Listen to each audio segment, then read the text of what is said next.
Yo, what's going on YouTube? Selamat datang ke Jugaroar TV. Okay, EPL Game Week ke-38, final weekend lah. EPL game yang terakhir. Fan Liverpool nampaknya sangat koyak. Okay, sebelum kita start, jangan lupa untuk subscribe channel Jugaroar TV. Target kita bulan ni lah, aku rasa lagi 200 sub ya, untuk reach 35k. So tolonglah subscribe. Okay, of course lah, kita nak start video hari ni dengan title challenge lah. Aku rasa setelah sekian lama kot, kita tak nampak lah final day decider ni. Aku rasa even top 4 pun not decided lah. Tapi kita tahu Spurs akan layak, tapi still ada possibility kalau Spurs drop ke. And even title challenge lah kan. Yang tu relegation pun sekali. Relegation pun sekali ha. Semua so, last day lah, last day. Aku nak start dengan title challenge lah. Title challenge game Liverpool. Okay, Liverpool versus Wolves. Aku salut lah mentality fan Liverpool ni. Sebab aku tengok kawan-kawan kita kat social media, kat story, kat Twitter, ada komen kat YouTube kan. Kalau hang pasal komen satu ahad kan kat YouTube kita ni pun macam kata Liverpool boleh. Sebab Liverpool kena do the job, kena menang. Kena menang, tapi tu lah, it hopes that will kill you. Kena harap kau orang lain tak menang. So macam mana, apa komen? Dah berapa jam dah daripada game semalam, aku still proses apa yang jadi sebenarnya. Sebelum match aku sendiri sebenarnya macam tu lah. Aku fikir, aku cakap dekat diri aku, apa pun yang jadi game malam ni, apa pun yang jadi, Liverpool had a great season. Aku rasa great season lah, sebab dah menang 2 piala. And then semalam kemungkinan boleh dapat treble, and then minggu depan Champions League. Tapi turns out bila diberi harapan palsu macam tu, result Villa leading 2-0, and then tiba-tiba within 5 minutes kira hang punya harapan tu diambil macam tu kan, direntak macam tu. Aku rasa agak payah juga agak payah untuk proses. Tapi in the end aku rasa City memang deserve lah. City memang deserve based on, aku rasa ya sepanjang season dia pun memang leading. Tapi juga based on 2 game last ni, aku rasa cara dia pun comeback tu. Sebelum ni lawan West Ham 2-0, 2 sama. And then malam tadi 2-0 kot, 2-0, and then perlukan 3 gol kan. Dia tak boleh 2 gol, perlukan 3 gol untuk menang, and in the end dia pun punya mentality tu menang aku rasa. Ya, aku rasa memang kita nampak sepanjang season ni Liverpool kejar City, dia pun semua keep up kan, keep up momentum. Tapi dalam last few weeks hang boleh nampak pressure ni, pressure play Liverpool ni hadapi pressure, and squad City pun hadapi pressure. Sebab hang kena beri kredit juga kat squad Liverpool ni. Aku rasa pas 3-4 game ke, depa down dulu. Ya, betul. Lepas tu depa comeback balik. Aku kalau on final day, lepas tu hang down dulu against Wolves, hang nak comeback. Hang tahu nak kena menang ni, untuk ada chance nak menang title ni, aku rasa sangatlah susah.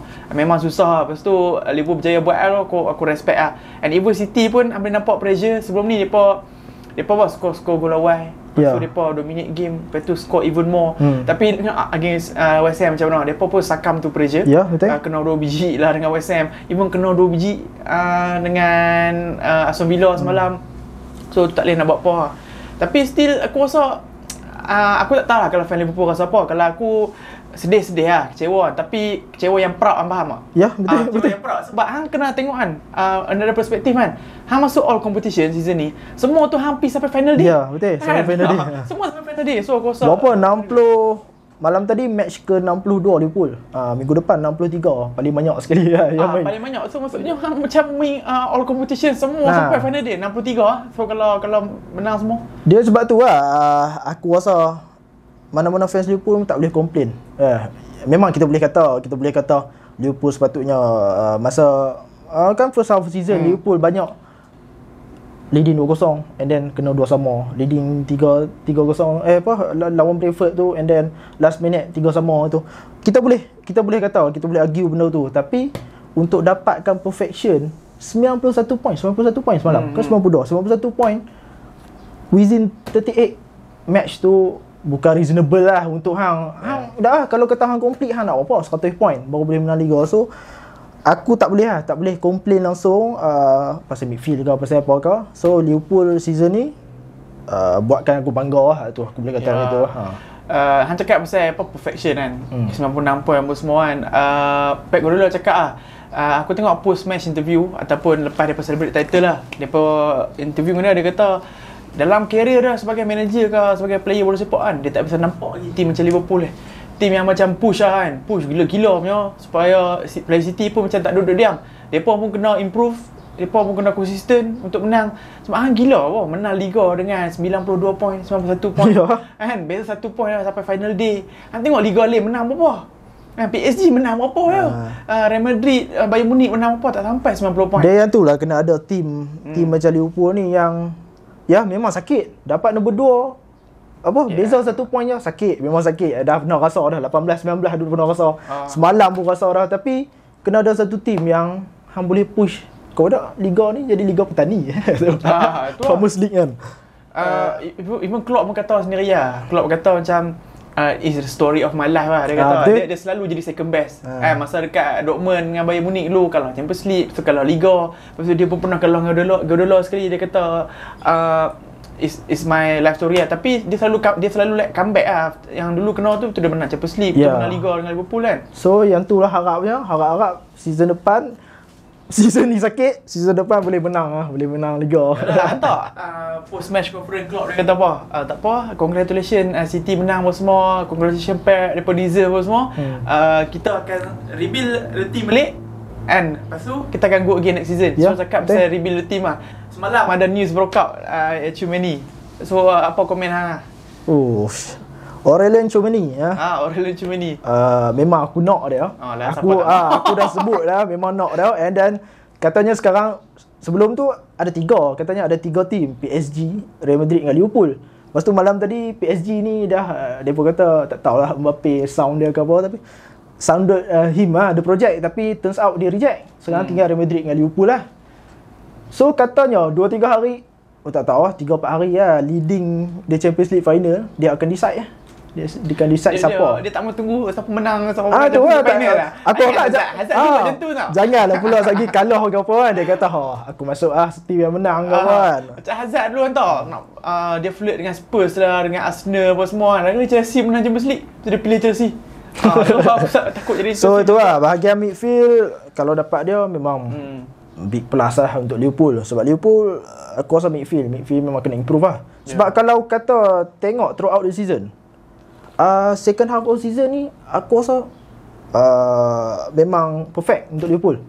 Menang semua. Menang 13. Rekod pun bersih. Menang 13, cuma draw 3 je. Tapi first half of season tu yang aku sebut tadi Brighton 2-0 and then jadi 2 sama apa semua tu. Midfield. Masalah midfield lah. Kalau kita nak kritik sikit lah, boleh kata masalah midfield. So kalau kita boleh improve benda tu, plus lah, sebab memandangkan City season depan ada Haaland pula masuk. Hopefully Haaland dia tak boleh gel dengan cepat lah untuk team City kan. Okay, so kita tahu City dah menang Liga, tapi aku nak cakap pasal orang cakap insiden ataupun situasi kat dalam stadium tu. Sebab aku tengok dua-dua game tau. Aku buka kat TV Man City, aku tengok kat iPad Liverpool kan. Okay, City down 2-0. Even bila City down 1-0, Liverpool 1 sama kan. So, dia pun tak tunjuk gila reaksi fan dekat Anfield tu. Lepas tu bila City down 2-0, lepas tu boleh nampak hang tengok Liverpool kan. Fan-fan semua macam bertepuk apa semua kan. So, ada player ni, depa human lah. Walaupun depa fokus. Depa orang cakap kadang-kadang kena maki, fan-fan maki apa semua tengah game kan. Depa macam boleh buat tak tahu. Tapi sebenarnya depa pun manusia kau. So, macam depa react dengan apa feedback. So, tiba-tiba hang duk main kan, tak ada tackle, tak ada score, tak ada on target, tak gol apa semua, tapi tiba-tiba fan bersorak. Hantar lah sebab apa? Hantar City score kan. Hantar City concede, City concede 2-0.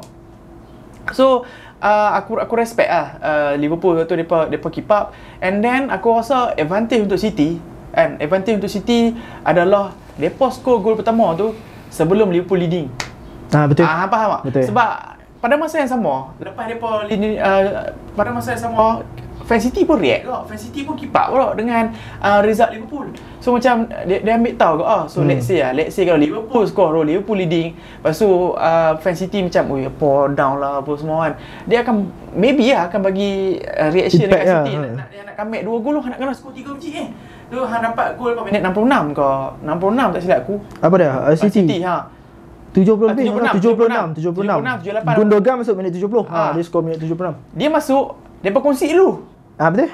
Dia masuk. Lepas tu 2-0. Lepas tu 76 dia score tu, aku rasa big advantage untuk City adalah Liverpool tak score dulu.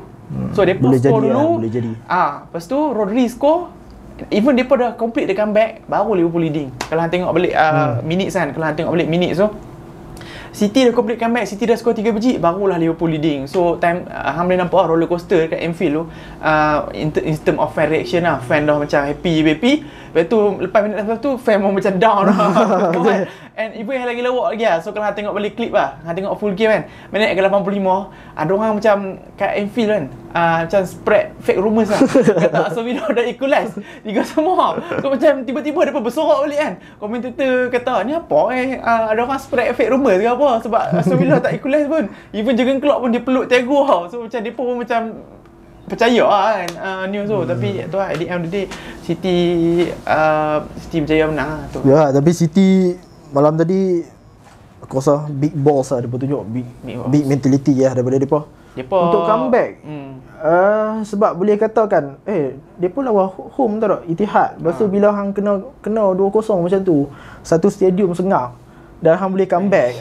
Kita boleh kata lah kualiti yang depa ada apa semua, tapi aku rasa Pep semalam dia punya strategi lah. Dia bawa masuk Zinchenko.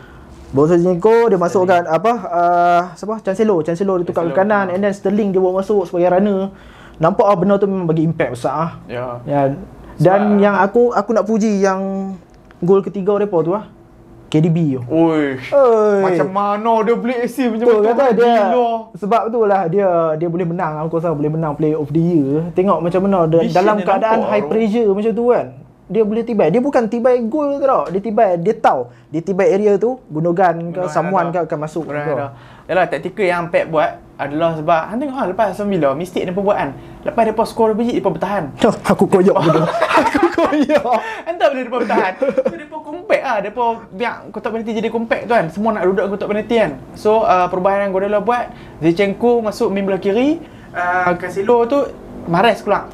Mahrez keluar, lepas tu Sterling main belah kanan. So apa dia nak stretch. Dia nak stretch padang tu bagi jadi wide kan.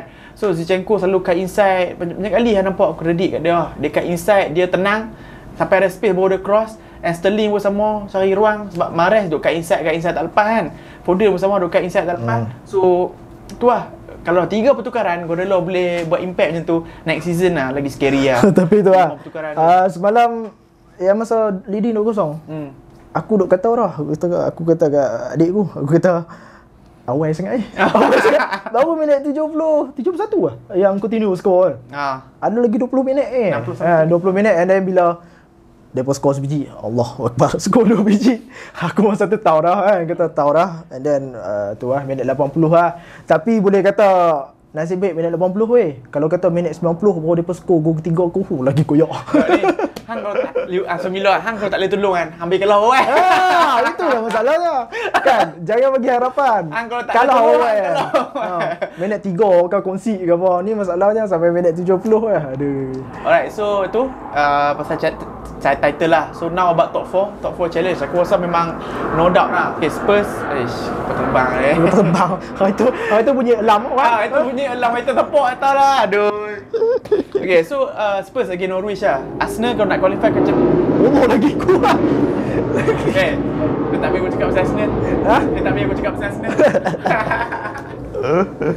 Okay, so Arsenal kalau nak qualify ke Champions League, dia kena harapkan Spurs kalah against Norwich lah. Okay, to be honest tu tak realistik lah. Aku hang tengok balik EPL table. Norwich season ni menang 5 kali lah. 5 kali tu against Everton yang barai. Lepas tu sekali against Brentford, sekali against Burnley yang paling latest. 2 kali against siapa aku tak ingat. So hang takkan lah low tier punya team lah. Tak duk final day hang nak pergi menang dengan Spurs kan.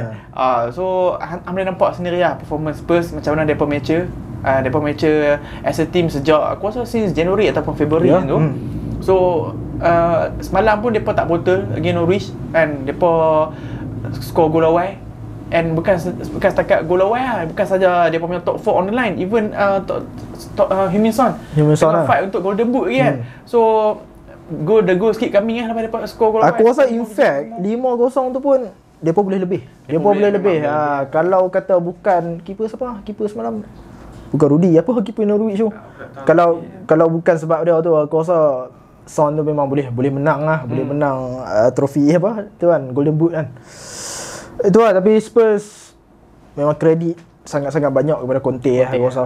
At one point tu tak ada siapa expect pun. Aku sendiri pun tak expect yang aku rasa miracle lah yang apa yang Conte bawa kan.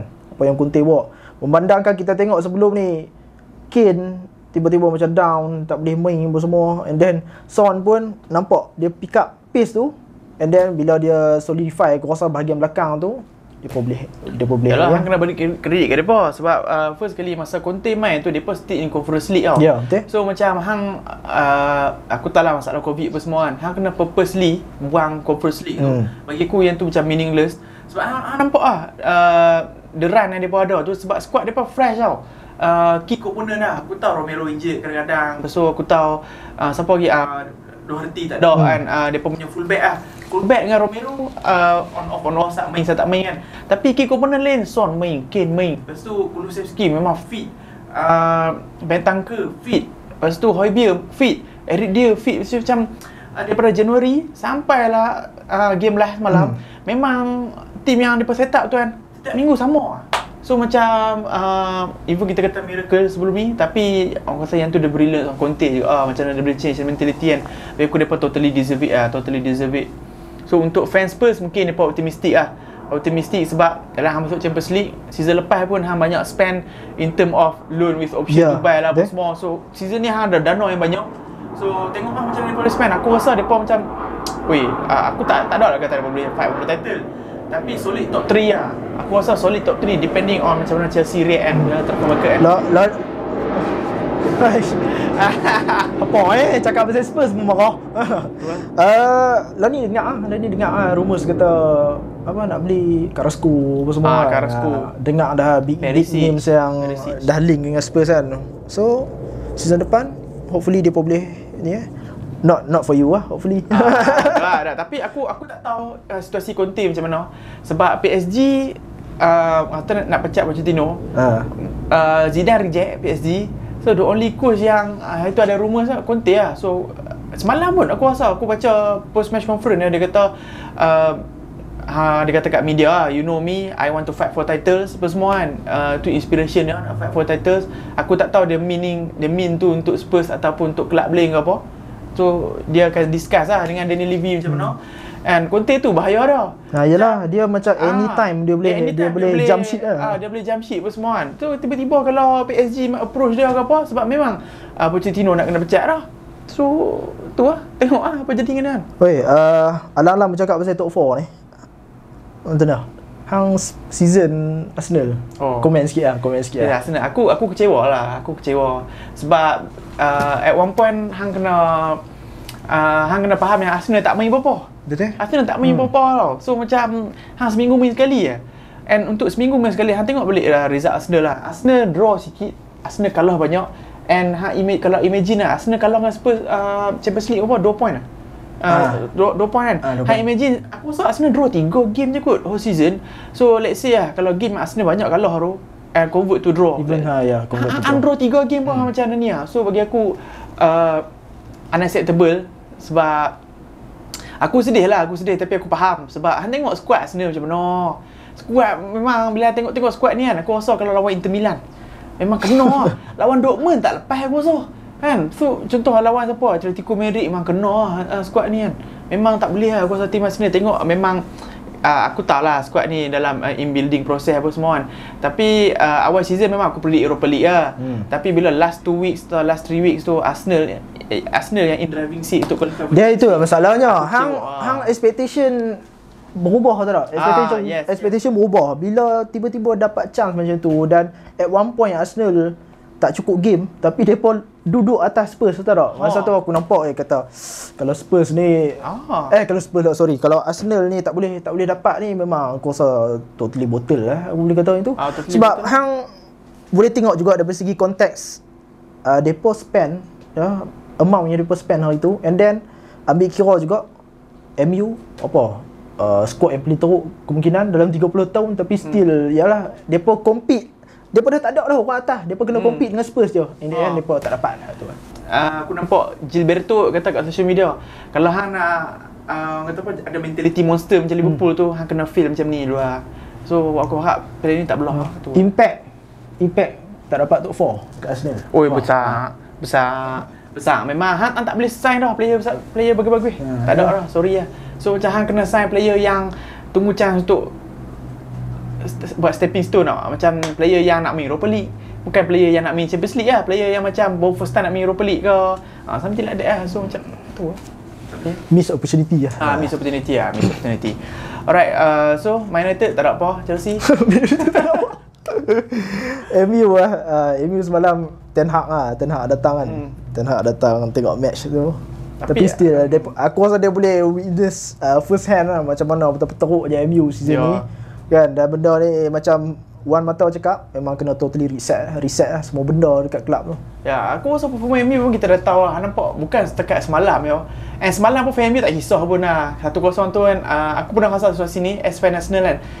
Hujung game live pun hang macam tak optimistik lah, hang macam tak rasa apa-apa lah. Sebab hang position tak berubah. Depa semalam dia pun dah tengok game Liverpool City.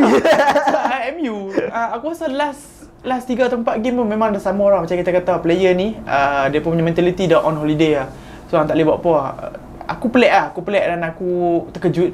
Last season hang boleh nombor 2. Tu suddenly dengan squad yang sama ada addition player lagi yang boleh bagus. Aku tak tahu macam mana hang boleh jadi nombor 6. Nombor 6 tu pun dengan instant West Ham lah. Yalah, West Ham menang hang masuk Conference League. Nasib baik masuk Europa League. At least kalau hang menang Europa League, nanti hang boleh lah masuk Champions League kan.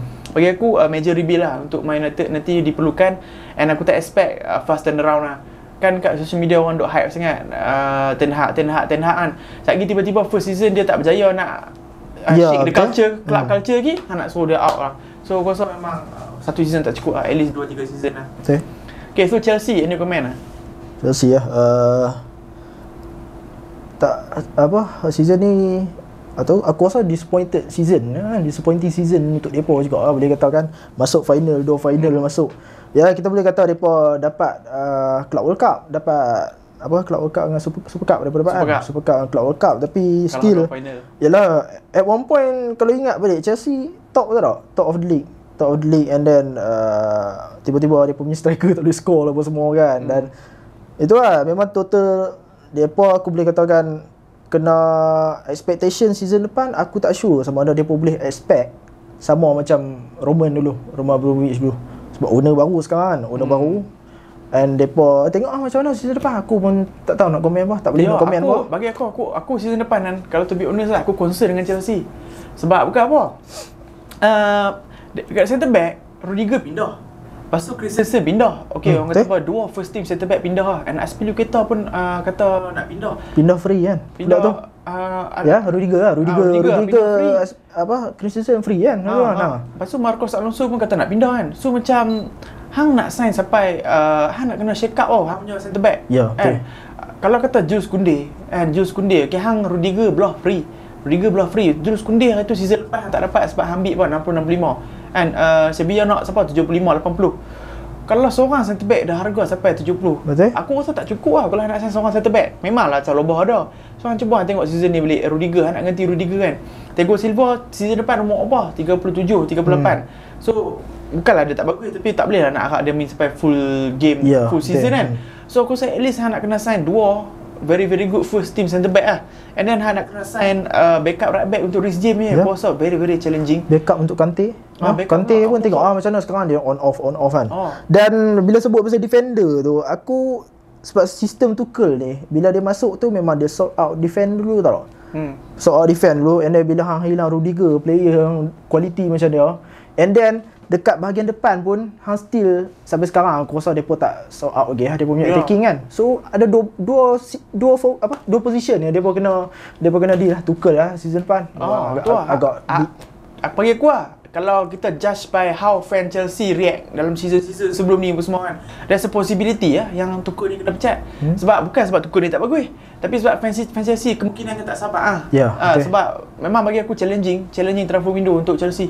Sebab hang nak kena maybe sign striker ataupun nak kena harap Lukaku turn around ke apa. And centre back, mana dah dapat 2 orang centre back. And aku boleh cakap macam ni lah, under American owner hang kena ubah expectation lah tu lah. Kena ubah expectation. Arsenal dah rasa, Liverpool pun dah rasa. Depa mula-mula memang depa bagi duit. Ya, Bagi duit betul. dulu. Lepas tu depa nak apa tau? Depa nak sustainable model. Ya, betul. Sebab kami dah bagi duit tu macam initial investment. Lepas tu kami tak marah pam-pam duit ni, tak marah. Kami nak macam generate duit sendiri lah. Generate duit sendiri. Alright, okay guys, setakat ni sajalah review kita. So, datanglah siapa menang Liga, datang siapa relegate, datang siapa qualify ke top 4. Terima kasih support Jegara TV sepanjang full season ni. Tak tahu lepas ni nak buat konten apa IPL. Okay guys, jangan lupa subscribe channel Jegara TV. Nanti kami figure lah konten apa nak buat kan. Target kita adalah untuk reach 35k, lagi 200 sub je. Thanks for watching. I'll see you guys in a bit. Take care.